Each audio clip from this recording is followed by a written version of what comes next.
इस वीडियो में हम क्लास 11th का चैप्टर नंबर 3 देखते हैं जिसका नाम है ट्रिग्नोमेट्रिक फंक्शन। ट्रिग्नोमेट्रिक फंक्शन को जानने के लिए सबसे पहले हम देखते हैं कि जो ये वर्ड है ट्रिग्नोमेट्री वो कहाँ से आया। ये जो ट्रिग्नोमेट्री वर्ड है वो एक ग्रीक वर्ड से आया है। कौन से ग्रीक वर्ड से? ट्रिगोन या फिर मेट्रोन, जिसका मतलब क्या होता है? Measuring the side of triangle, triangle की साइड को मेजर करना। जो ये ट्रिग्नोमेट्री का यूज है वो कहाँ होता है? ज्योमेट्रिक प्रॉब्लम को जिसके अंदर जो है ट्राइंगल इन्वॉल्व होती है, उन प्रॉब्लम्स को सोल्व करने के लिए ट्रिग्नोमेट्री का यूज करते हैं। अब जो ट्रिग्नोमेट्री है वो यूज होती है बहुत अलग जगह पे, जैसे कहाँ पे? साइंस ऑफ दी सेसोमोलॉजी या फिर डिजाइन ऑफ इलेक्ट्रिक करंट, या फिर किस चीज को डिस्क्राइब करने के लिए? स्टेट ऑफ एन एटम को डिस्क्राइब करने के लिए, या फिर किसी की हाइट का प्रिडिक्ट करने के लिए, अंदाजा लगाने के लिए, आइडिया लगाने के लिए। किसके अंदर? ओशियन के अंदर। तो इन सब चीज के लिए जो है ट्रिग्नोमेट्री का यूज होता है। या फिर कुछ ऐसी प्रॉब्लम जो किससे रिलेटेड होती है? हाइट से रिलेटेड होती है, डिस्टेंस से रिलेटेड होती है। अब इस चैप्टर में या फिर इससे अगले चैप्टर में, और फिर आप 12th में भी देखेंगे कि जो ये ट्रिग्नोमेट्री है वो कहाँ यूज होती है, डेली लाइफ में इसका क्या यूज है, ये सब आप डिटेल से जानेंगे। इसी के साथ हम शुरू करते हैं। अब हम देखेंगे कि जो ये एंगल्स है वो किस टाइप के होते हैं। दो टाइप के एंगल्स होते हैं। एक हमारे पास होता है पॉजिटिव एंगल, इसी के साथ जो है दूसरा होता है हमारे पास negative angle. Positive and negative angle जानने से पहले सबसे पहले हम जानते हैं जहां ये दो रे आके मीट कर रही हैं, इस पॉइंट को हम क्या बोलते हैं? वर्टेक्स बोलते हैं। ये हम जो है पहले से जानते हैं। अब ये जो है एक साइड होती है इनिशियल साइड, दूसरी हमारी होती है टर्मिनल साइड। जिस साइड से लेके मतलब रे लेके हमारा ये जो एंगल फॉर्म हो रहा है इनिशियल साइड से लेके, ये दूसरी साइड होती है हमारी कौन सी? टर्मिनल साइड होती है। अब ये जो एंगल है वो आपका कौन सा एंगल है? नेगेटिव एंगल है। इसी के साथ जो आपका दूसरा एंगल है, इस एंगल को हम बोलते हैं पॉजिटिव एंगल। पॉजिटिव एंगल हमारा कहां से कहां तक है? इसमें ये वाली आपकी इनिशियल साइड है और ये जो दूसरी है वो आपकी कौन सी है? टर्मिनल साइड है। क्या मतलब हुआ? क्लॉकवाइज जो है वो आपका नेगेटिव एंगल होता है, और जो ये एंटी क्लॉकवाइज होता है वो आपका कौन सा एंगल होता है? पॉजिटिव एंगल होता है। जहां से इस रे का ओरिजिन होता है वो हमारी क्या होती है? इनिशियल साइड होती है, और जहां पे जाके ये रे आती है वो हमारी कौन सी होती है? फाइनल पोजिशन होती है, जिसे ही हम क्या बोलते हैं? टर्मिनल साइड बोलते हैं। अब जो पॉइंट होता है रोटेशन का, ये जो पॉइंट है इसे हम क्या बोलते हैं? वर्टेक्स बोलते हैं। अब जो डायरेक्शन ऑफ रोटेशन यदि आपकी एंटी क्लॉकवाइज है, यदि एंटी क्लॉकवाइज है तो आपके पास है पॉजिटिव एंगल। अब जो डायरेक्शन ऑफ रोटेशन है यदि वो आपकी क्लॉकवाइज है तो आपके पास कौन सा एंगल है? एंगल है नेगेटिव एंगल है। अब आता है एंगल के बारे में। तो हमने जान लिया कि किस टाइप के एंगल होते हैं। अब हम देखते हैं कि हम इन एंगल को किस टाइप से मेजर करते हैं। तो सबसे पहले हम देखते हैं डिग्री मेजर हमारे पास क्या होता है। 1 डिग्री किसके इक्वल होता है? 60 मिनट। ये जो डैश है ये किसको शो करता है? मिनट को शो करता है। अब 1 मिनट है वो आपकी किसके इक्वल होती है? 60 सेकेंड के इक्वल होती है। अच्छा, ये सब हम पढ़ के आ चुके हैं कि कंप्लीट एंगल जो होता है वो आपका कितने डिग्री का होता है? 360 डिग्री का होता है। उसके बाद एक स्ट्रेट एंगल होता है वो आपका कितने डिग्री का होता है? 180 डिग्री का होता है। रिफ्लेक्स एंगल क्या होते हैं? एक्यूट एंगल क्या होते हैं? ऑब्ट्यूज एंगल क्या होते हैं? ये सब जो है हम बिल्कुल पढ़ के आ चुके हैं। तो देखो, स्ट्रेट एंगल आपका कितने डिग्री का होता है? 180 डिग्री का होता है। कंप्लीट एंगल 360 डिग्री का होता है। रिफ्लेक्स एंगल आपका ग्रेटर देन 180 डिग्री होता है। ठीक है। इसी के अलावा जैसे आपने एक और एग्जाम्पल लिया कि टर्मिनल रे से आपका इनिशियल रे से कहां तक जा रहा है? टर्मिनल रे तक जो एंगल जा रहा है, मान लिया कि ये कितने डिग्री का बना रहा है? 420 डिग्री का बनाना है। अब इसकी डायरेक्शन देख लो, क्या ये एंटी क्लॉकवाइज है? तो ये आपका कौन सा एंगल हो जाएगा? पॉजिटिव एंगल हो जाएगा। ठीक है। ये सारे पॉजिटिव एंगल के क्या है? एग्जाम्पल है। सेम इसी टाइप से यदि मैंने इसकी डायरेक्शन क्लॉकवाइज डायरेक्शन में ली है तो ये आपका कैसा हो जाएगा? नेगेटिव कितने डिग्री का एंगल? 30 डिग्री का एंगल। तो ये नेगेटिव एंगल की डेफिनेशन थी। अब हम इसके साथ देखते हैं कि पाई जो होता है, अच्छा पाई जो होता है वो किसके इक्वल होता है, 180 डिग्री के इक्वल होता है। सेम जैसे आपने पाई 180 डिग्री, ये बिल्कुल आप माइंड में फिट कर लीजिए। इसी के साथ क्या आप ये फाइंड कर सकते हो कि पाई बाय 4 आपका कितने डिग्री का हो जाएगा, 180 डिवाइड बाय 4 जो किसके इक्वल हो जाएगा, 45 डिग्री के इक्वल हो जाएगा। सेम इसी टाइप से यदि आपको पाई बाय 2 की वैल्यू निकालनी है तो 180 डिवाइड बाय 2 जो किसके इक्वल हो जाएगा, 90 डिग्री के इक्वल हो जाएगा। इसी के साथ एक इम्पोर्टेंट रिलेशन जो है हम देखते हैं। क्या है रिलेशन हमारे पास कि जो रेडियन मेजर होता है वो किसके इक्वल होता है, पाई बाई 180 इंटू क्या होता है, डिग्री मेजर। ठीक है, हो सकता है आपको ये अभी समझ में नहीं आया हो, या फिर इसको हम क्या बोल सकते हैं कि जो डिग्री मेजर होता है वो किसके इक्वल होता है, 180 डिवाइड बाई पाई इंटू में क्या हो जाएगा, रेडियन मेजर। ठीक है, इसको जो है हम with the help of example के समझते हैं। एग्जाम्पल हमारे पास है 40 डिग्री इंटू 20 मिनट। इसको आपको किस में कन्वर्ट करना है, रेडियन मेजर के अंदर कन्वर्ट करना है। अभी देखो हमने एक इंपॉर्टेंट रिलेशन पढ़ा है कि जो पाई रेडियन है वो किसके इक्वल होता है, 180 डिग्री के होता है। ठीक है, ये बिल्कुल अच्छे से ध्यान में रखना कि पाई रेडियन किसके इक्वल होता है, 180 डिग्री के इक्वल होता है। सबसे पहले हमने ये देखा है कि हम इसको सबसे पहले किस में करेंगे, सेम यूनिट में करेंगे। सेम यूनिट में मतलब या तो इन सबको किसके अंदर कर लीजिए, डिग्री के अंदर कर लीजिए। तो ठीक है, अब इसको जो है यदि मैं डिग्री के अंदर बनाऊंगी तो इसको किससे डिवाइड कर दूंगी, मैं 60 से मैंने डिवाइड किया, तो क्या मैं इसको ऐसे लिख सकती हूँ 41/3।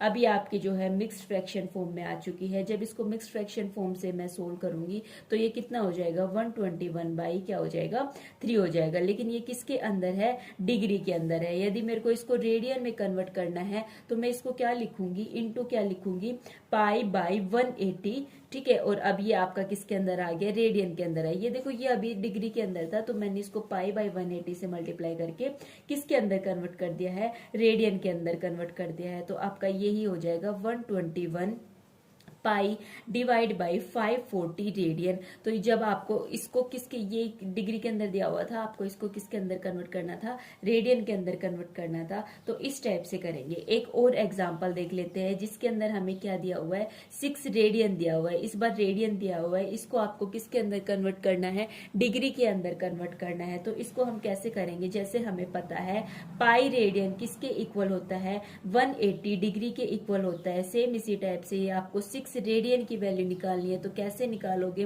180 डिवाइड बाई पाई इंटू क्या हो जाएगा, 6 हो जाएगा। ये किसके अंदर आ गई है, आपकी वैल्यू डिग्री के अंदर आ गई है। अच्छा, डिग्री के बाद ये डिग्री में आ चुकी है। अब यदि आपको इसको मिनट में कन्वर्ट करना है, सेकंड में कन्वर्ट करना है, मतलब अलग अलग करना है, जैसे 6 रेडियन को आपको डिग्री, मिनट और सेकंड के अंदर अलग अलग लिखना है, तो इसको कैसे सोल्व करेंगे, ध्यान से देखना। क्या मैं पाई को 22/7 लिख सकती हूँ इंटू 6, ये आपके पास चल ही रहा है। ये सब किसके अंदर चल रहे हैं, डिग्री के अंदर चल रहे हैं, इसलिए मैं इसको बार बार नहीं लिख रही। अब देखो क्या मैंने इसको 180 को किससे मल्टीप्लाई कर दिया, 6 से मल्टीप्लाई कर दिया, इंटू 7 हो गया, डिवाइड बाई 22 हो गया, इससे इसको कैंसिल किया तो मेरे पास कितना आ जाएगा, 343 इंटू 7/11 की कितना हो गया, ये डिग्री के अंदर ही चल रहा है, उसी की बात चल रही है। अब मेरे को इसको किसके अंदर कन्वर्ट करना है, सबसे पहले मैं इसको मिनट के अंदर कन्वर्ट करूंगी। मिनट के अंदर कन्वर्ट करूंगी तो क्या मैं इसको ऐसे लिख सकती हूँ, 340 degree plus 7 into 60 divide by क्या हो गया, 11 मिनट। अच्छा, इंटू 60 क्यों किया, क्योंकि मेरे को डिग्री को किसके अंदर कन्वर्ट करना था, मिनट के अंदर कन्वर्ट करना था। अब इतना काम हो गया। अब इतना काम हो जाने के बाद अच्छा ये साइड में लिख लेना कि 1 डिग्री किसके इक्वल होता है, 60 मिनट के इक्वल होता है, ताकि आप कंफ्यूज नहीं हो। फिर इसके बाद देखिए कि 340 तो आपके पास डिग्री आ गया। 340 डिग्री आ जाने के बाद आपने इसको आगे कैसे करोगे, आप प्लस में क्या लिख दोगे, 38 मिनट लिख दोगे, प्लस क्या हो गया 2/11 क्या हो गई है आपके पास। अब ये 2/11 क्या हो गई, मिनट हो गई। मतलब इस मिनट को आपने अलग अलग पार्ट में क्या कर दिया है, डिवाइड कर दिया। जब आप इन दोनों को सोल्व करोगे और इसको देखोगे तो इन दोनों की वैल्यू क्या आ जाएगी, सेम आ जाएगी। अब सेम इसी टाइप से आप इसको क्या लिख सकते हो, 343 डिग्री लिख सकते हो प्लस 38 आप क्या लिखोगे, मिनट लिखोगे। मिनट लिखने के बाद यदि आप इसको फिर से 60 से क्या करोगे, मल्टीप्लाई करोगे, तो आपके पास आ जाएगा 10.9। ये क्या हो जाएगी, आपकी सेकंड हो जाएगी। तो इसका आंसर आपके पास क्या आएगा, 343 डिग्री 38 मिनट इंटू 11 क्या हो जाएगी, सेकंड हो जाएगी। कंफ्यूज मत होना कि यहाँ तो प्लस का साइन था, यहाँ मल्टीप्लाई का हो गया। ध्यान रखना जो इससे पहले जो हमने ये क्वेश्चन किया था इसमें भी ये इसी टाइप से थे, फिर हमने इसको ऐसे लिखा था। मिनट को किस में कन्वर्ट किया था, डिग्री में कन्वर्ट करने के लिए डिवाइड बाय 60 किया था, और यहाँ पे हमारे पास डिग्री है। अब हम इसको किस में कन्वर्ट कर रहे हैं, मिनट में कन्वर्ट कर रहे हैं, फिर नेक्स्ट टाइम हम इसको सेकंड में कन्वर्ट कर रहे हैं। इस वजह से हम इसको मल्टीप्लाई क्या कर रहे हैं, 60 कर रहे हैं। तो इस चीज का आप अच्छे से ध्यान रखना। इसी के साथ हम एक और एग्जाम्पल देखते हैं। क्या कहता है कि हमारे पास जो मिनट हैंड है वॉच की, वो कितनी है, इज दी 1.5 सेंटीमीटर लॉन्ग। ठीक है, how far does its tip move in the 40 minute. वो मतलब कितनी दूर उसकी जो टिप मूव करेगी, किसके अंदर, 40 मिनट के अंदर। तो इसको जो है बहुत ध्यान से समझना। देखना, एक बात बताना कि जो 60 मिनट के अंदर आपका क्या हो जाता है, 1 कंप्लीट रिवॉल्यूशन हो जाता है। ठीक है, 1 कंप्लीट रिवॉल्यूशन मतलब वो पूरा क्या कर लेता है, घूम जाता है। अब कह रहा है कि 40 मिनट की बात की हुई है, तो 40 मिनट के अंदर कितना हो जाएगा, 1/60 इंटू क्या हो जाएगा, 40, कितना, इतना क्या हो जाएगा, रिवॉल्यूशन हो जाएगा। तो क्या मैं इसको 2/3 रिवॉल्यूशन लिख सकती हूँ। अच्छा, रिवॉल्यूशन का मतलब कितने डिग्री का एंगल है, रिवॉल्यूशन का मतलब एंगल है आपके पास 360 डिग्री का। ठीक है, कोई गलत तो नहीं लिखा। तो थीटा की वैल्यू आपके पास कितनी आ गई, 120। तो थीटा की वैल्यू आपके पास कितनी हो जाएगी। ठीक है, तो यहां से हम निकाल सकते हैं। तो ये आपके पास हो जाएगी 240 आपके पास डिग्री आ गई है। या फिर यदि आपको इसको रेडियन में कन्वर्ट करना है तो आप किससे मल्टीप्लाई कर दोगे, इसको π/180 से मल्टीप्लाई कर दोगे। ये आपके पास कितना हो जाएगा, 4π/3 कितना हो जाएगा, रेडियन हो जाएगा। अब जो एक इंपॉर्टेंट फॉर्मूला है वो आपको ध्यान देने की जरूरत है, जो किसके इक्वल होता है, L = R × थीटा। L आपके पास होती है लेंथ, R जो होती है रेडियस होती है, थीटा जो होता है आपके एंगल होता है।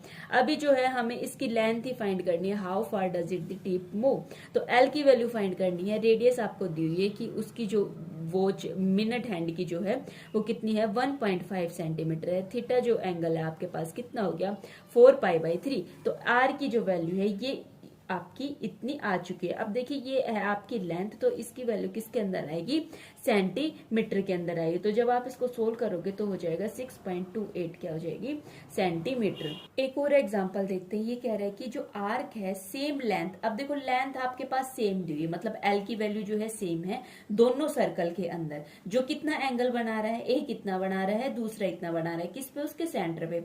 तो आपको किसका रेशियो फाइंड करना है, उनकी रेडियाई का रेशियो फाइंड करना है। तो सबसे पहले देखिए आप मान लेते हैं कि जो θ1 है, मतलब जो पहला एंगल फॉर्म कर रहा है वो 65 डिग्री है। अब डिग्री है तो इसको यदि आप रेडियन में कन्वर्ट करोगे तो किससे मल्टीप्लाई कर दोगे, π/180 से मल्टीप्लाई कर दोगे। ये कितना आ जाएगा, 13π/36 हो जाएगा। ये कितना किस में आ गया, रेडियन में आ गया। सेम इसी टाइप से अब आप θ2 निकालोगे, जो 110 आपके पास दिया हुआ है, इसको भी सेम उसी टाइप से आप जो है रेडियन में कन्वर्ट करोगे। रेडियन में कन्वर्ट करोगे तो ये आपके पास कितना आ जाएगा, 22π/36। ये इतना रेडियन आ गया। अब देखो आपको फॉर्मूला पता है, L = R1 × θ1। ठीक है, और दूसरा भी आपके पास लेंथ जो है बिल्कुल ही सेम दी हुई है। तो इसका मतलब हो गया R1 θ1 की वैल्यू किसके इक्वल हो गई, R2 θ2 के इक्वल हो गई। अब देखिए हमें किसका रेशियो निकालना है, R1 रेशियो R2 निकालना है। तो R1/R2 इसकी वैल्यू किसके इक्वल हो जाएगी, θ2/θ1। ठीक है, अब θ2 की वैल्यू ये है आपके पास, θ1 की वैल्यू आपके पास ये है। जब आप इन दोनों वैल्यू को पुट करोगे तो आप देखना कि आपके पास कितना हो जाएगा, 22/13। क्यों, किस हिसाब से, देखो पाई से पाई कैंसिल, 36 से 36 कैंसिल, बचा क्या, अब θ2 ऊपर है तो इसकी वैल्यू 22, θ1 नीचे है तो इसकी वैल्यू 13। तो R1 रेशियो R2 आपके पास क्या हो जाएगा, 22/13। इस वीडियो में इतना रखते हैं, नेक्स्ट वीडियो में आगे चैप्टर कंटिन्यू करेंगे।